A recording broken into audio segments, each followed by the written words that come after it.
Vamos a sumergirnos en una de las transformaciones más alucinantes de la historia. ¿Cómo puede ser? ¿Cómo un grupo superminoritario, al que todos miraban mal y que fue perseguido, no solo sobrevive, sino que acaba dominando el imperio más poderoso de su tiempo, el Imperio Romano? Pues esa es la historia que vamos a desentrañar, una de conflicto, de resistencia y de un cambio social como pocos. Vale, para empezar a entender este lío hay que tener clara una cosa. Esto no era una simple discusión sobre en qué Dios es creer. No. Eran dos mundos, dos maneras de ver la vida, la sociedad, el poder, que chocaban de frente. Es que el contraste era brutal, fijaos. Para los romanos, la religión era algo público, una obligación, casi como un servicio al Estado para que todo fuera bien. Pero para los cristianos, la fe era algo personal, una relación con un único Dios. Su lealtad máxima no era para el emperador, sino para un reino que no es de este mundo. Claro, para un romano esto no era una simple opinión distinta, sonaba a traición. Vale, vamos a pararnos un segundo en esta palabra, politeísmo. Creer en muchos dioses. Pero ojo, no era solo tener un montón de estatuas. Para un romano, participar en los rituales públicos era un deber, como pagar impuestos. Se creía que así se mantenía contentos a los dioses y se aseguraba la estabilidad del imperio. Era parte de su ADN como ciudadanos. Y justo en la otra punta tenemos el monoteísmo, un solo Dios. ¿Qué significaba esto en la práctica? Pues que los cristianos se negaban en rotundo a participar en los rituales romanos.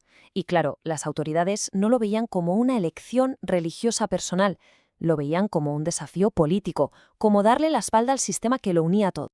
Y claro, esa desconfianza de arriba se filtraba a la calle. ¿De qué se les acusaba? Pues de todo, de ateos imaginaos, porque no tenían estatuas que se pudieran ver. Como se reunían en secreto, pues eso, a saber qué rumores circulaban. Además, no iban a los festivales ni a los juegos, y lo peor, si había una sequía o un terremoto, ¿a quién le echaban la culpa? Al chivo expiatorio perfecto, ese grupito raro que enfadaba a los dioses. Toda esta tensión, esta desconfianza, estaba claro que no podía durar para siempre. Tenía que explotar. Y lo hizo. Pasamos de los rumores a la violencia a gran escala, organizada desde el poder.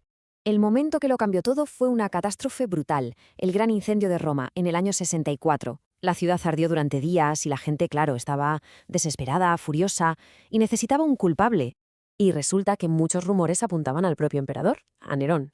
Así que para quitarse el muerto de encima necesitaba desviar la atención. ¿Y quién era el blanco fácil? Pues esa comunidad pequeña, extraña y que ya caía mal a casi todo el mundo.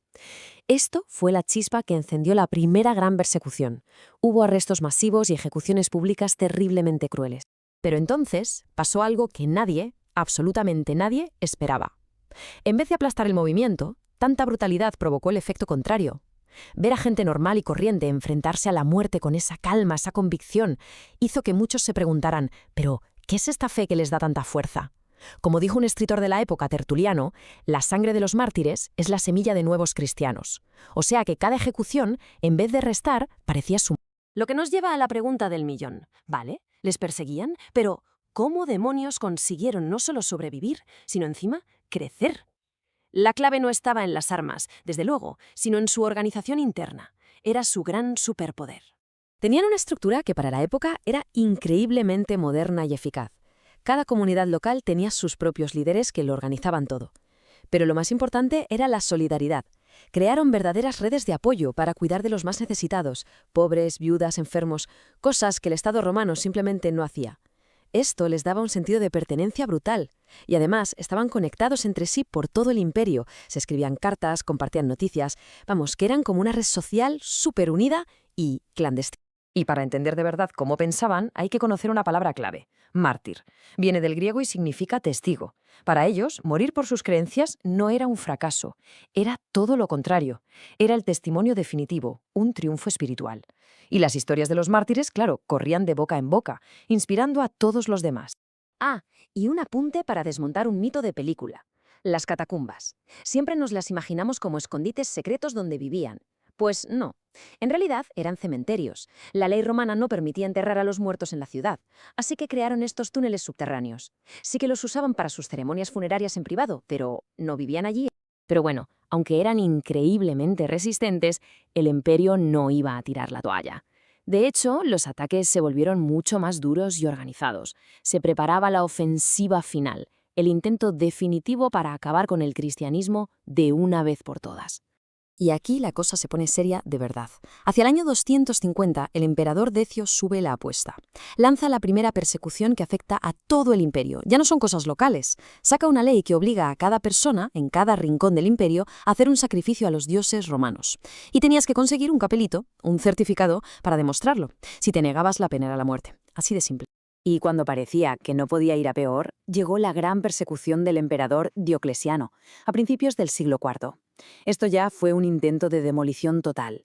El plan era desmantelar la estructura cristiana por completo. Ordenó destruir sus iglesias, quemar sus libros sagrados, arrestar a todos sus líderes y quitarles cualquier derecho legal. Era literalmente un intento de borrarlos del mapa. Y justo ahí, en el momento más oscuro, cuando parecía que todo estaba perdido, la historia pega un giro de guión de los que no se olvidan.